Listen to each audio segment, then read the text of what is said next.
All right, I got to load to Canada, so I'm going to show you real quick once again, for those that may have missed it, what all it takes to get your butt to Canada. I've already gone through the security office, got my bill of lading, put the PARS label on there. That's a code that's assigned to this load and will stay with it till delivered. Then I have to fill out this ACI lead sheet, which is my tractor, trailer, port of entry, all that. I have to fax that, plus all these bills of lading. Now I dropped a trailer, so I've got to go in here and do a glass trailer drop form. Is there any problem with the landing gear, rubber rails, tarp boxes, equipment, overage, underage? No. License, any problem with it? No. Other comments? No. And no additional notes for the next driver. Send that. Now what I'll get here in a minute is a pickup form for another trailer that I'm just picking up. But what I'm going to do is I'm going to go in here to my forms again, and I'm going to do a 21 cross into Canada. It's going to ask me for my production number. That's Maverick's number.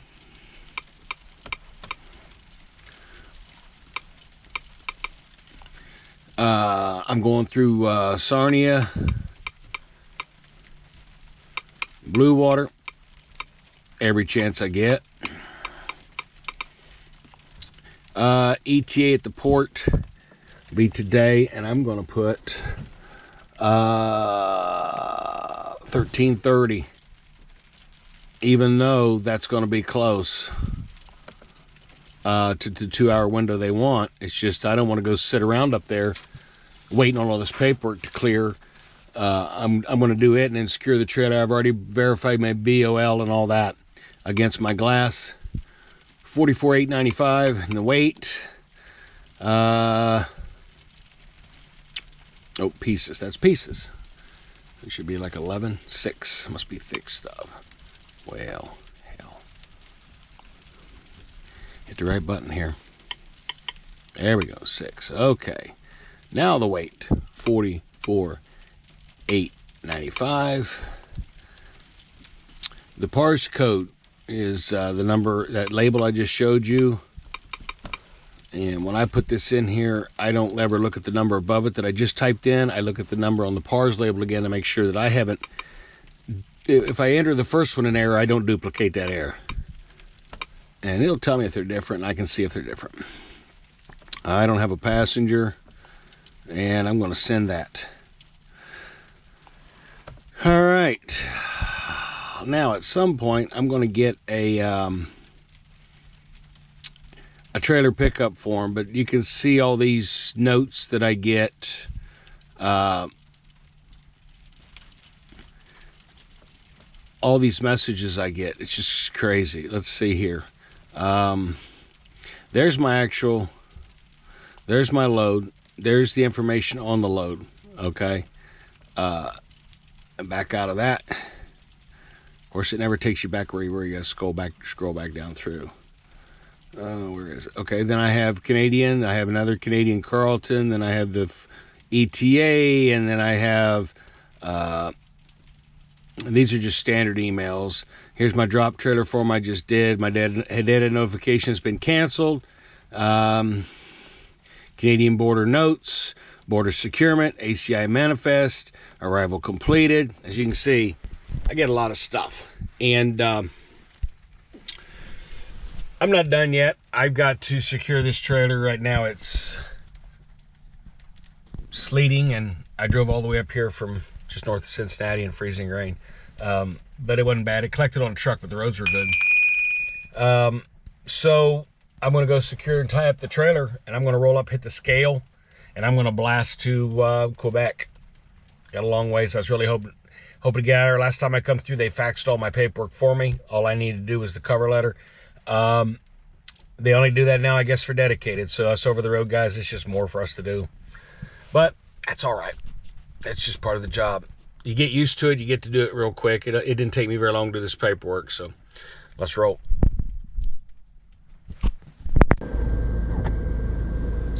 Well, there's my view. It is doing the thing up here.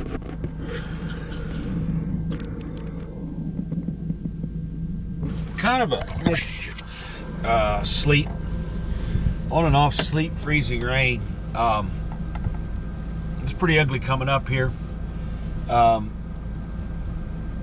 Yeah, I hit that freezing rain. If you can listen, if you heard it in the video, you can hear the sleet coming down the truck.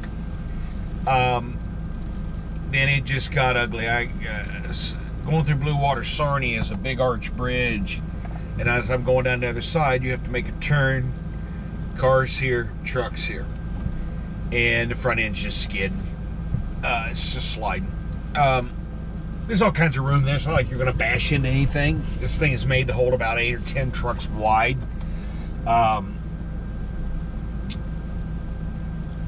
So I told the guy, I said, dude, I'm sliding. He said, yeah, I'm surprised they haven't been out there putting salt on yet. But it actually got worse as I got farther away from Sarnie. It got worse.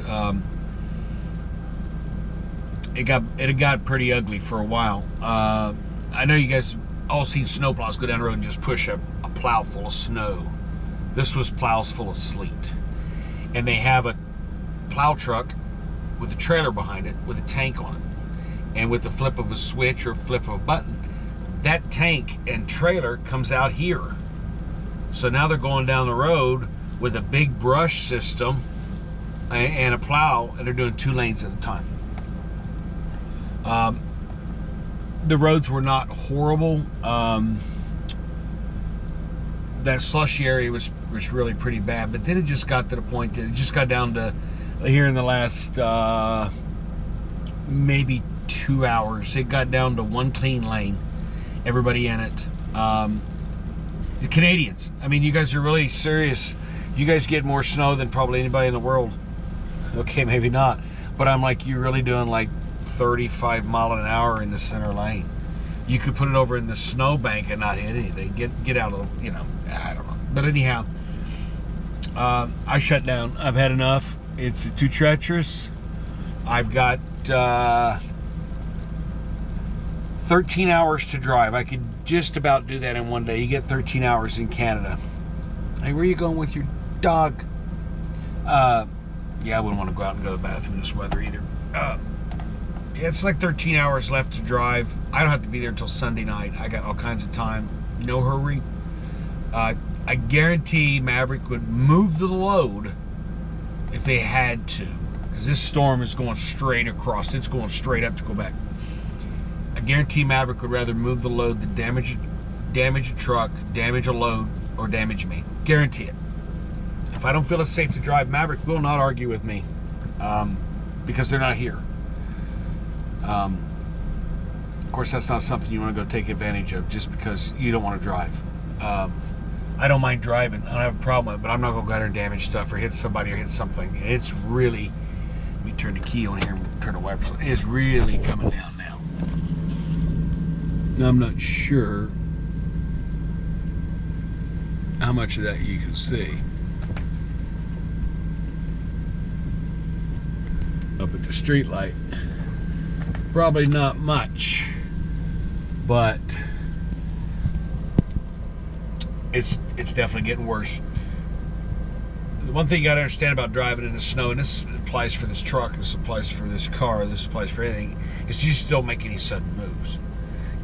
If my on guard quit hours ago, it's plugged up with ice and it just gave up. So I need to watch that car pass something, and then I need to give it 7 seconds on clear roads. Well, I'm giving it 20 seconds. I'm letting them get out there. I got plenty of room to do what I need to do.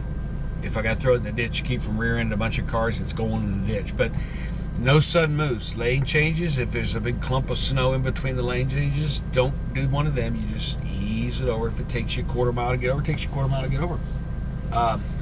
No hard braking. Leave yourself lots of room. And it's totally manageable. Relax. Don't panic. Don't have your engine brake on. In your car, most of them front-wheel drive nowadays, if your car starts to get into a skid where the rear end's coming around, it's because the rear end's getting less traction than the front. So the best thing you can do is throw the thing in neutral real quick and steer to correct. That way all 4 wheels start spinning again. If you apply the brakes, that rear end's coming around on you. And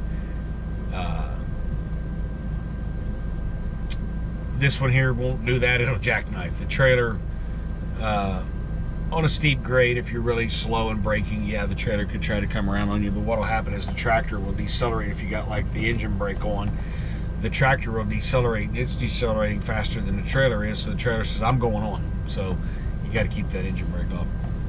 Other than that, wipers froze up, on guard froze up. Truck did fine. I did 421 miles today. Those sound like a great deal, but actually it is, considering I've driven in sleet, snow, freezing rain, and crap all day, and I secured the load, and I had to stop at 3 truck stops, fax my paperwork. And I had to scale the load. You know, if you're going to tell us we need to, and I've said this, if you're going to tell us we need to scale at the closest cat scale, then fix us so we can get fuel there too. We leave out of Spring Hill, there's a cat scale 6 miles, 8 miles away, and it says use that, but we can't get fuel there. So that's an additional stop for us. If you're going to tell us to scale at the closest cat scale, how about you set it up where we can also get fuel at these locations too. Let's kill it all them birds with one stone. I can go in there and get my fuel, I can get my scale done, and I can get my faxing of my paperwork done. One stop. You know, instead, it ended up being 5 stops, I guess, because I stopped to fuel, because I fuel before I scale. Then if I get the load on there and I'm overweight, they're just going to have to move or take glass off. I'm not going to run around with a quarter tank of fuel. So I stopped and got fuel at the pilot, to the plant to get the glass. Then I stopped and scaled. Then I had 3 more stops to finally get my paperwork faxed. You know, and I still did pretty good for 421 miles today. But I'm done. We will get up in the morning and look at the road conditions. Right now, even looking at the radar, it don't look promising, kids. And the weird part is they were calling for this tomorrow night, not tonight. It's supposed to be Saturday night.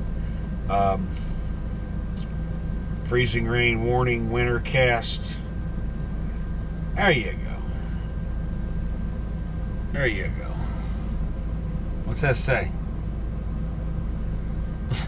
Little or no accumulation.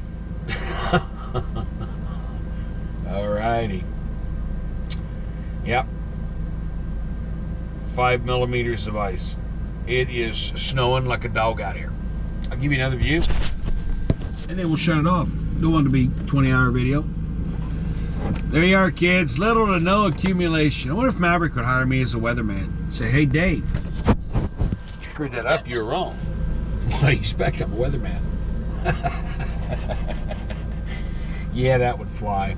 Anyhow, I hope everybody had themselves a killer New Year. My New Year pretty much was going to bed early. I needed to go down at about 4 a.m. and fire up the bunk heater in the truck, which heats the engine block and the def, and the def will freeze. So I went down at 4 a.m. and got it all fired up, and then the baby took sick, the grandbaby, nothing huge. So Grandma stayed with her, and the daughter ran me up to get all my things in my truck and get rolling. She's got a little stomach thing going on, so I didn't get much sleep last night, and I'm pretty much spent. And this has been actually a pretty stressful day. Not so much for just driving in snow; it's just the douche nozzles that. I don't know what to think. I'm in Detroit. I'm in the middle lane because I'm going around Detroit. Get in the middle lane. These guys are flying if they want to, and these guys are getting on and off all the time. So if you just kind of stay in the middle lane through the cities, you're going to have to do a lot less lane changes. And this guy comes up in a Tahoe right-hand lane, slow lane, flying, and there's nothing in there lane. I can see up that lane a long ways. Well, he jags over in front of me, goes up 2 cars and jags back. And I mean, he just rips the wheel. Well, when he does that, he does a nice big skid, and he's doing one of these fishtail numbers, and he went off the right side of the road into the emergency lane. Well, that's all dirty. There's salt and gravel and crap, and then the car caught traction. He thought, okay, maybe I should slow my dumb butt down, which I thought that when I saw him coming up in the rearview mirror. yeah, it's all about just taking your time, leaving safe distance, you know, and not caring if the load gets there on time. I don't care if the load gets there on time. I will work very hard to get the load there on time. Maverick, I think, has a 98 or something on-time delivery. It might be higher than that. We don't have late loads. But I won't hurt myself or somebody else out here, or this truck or this trailer or this load to get there on time.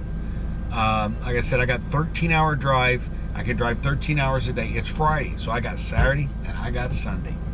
And if I can only roll 4 or 5 hours tomorrow, well, that makes Sunday a long day. But it's all going to be on road conditions. Ain't nothing out here. I see some of these truck drivers, man, tailgating and driving stupid, and it's not worth it. It's not worth it at all.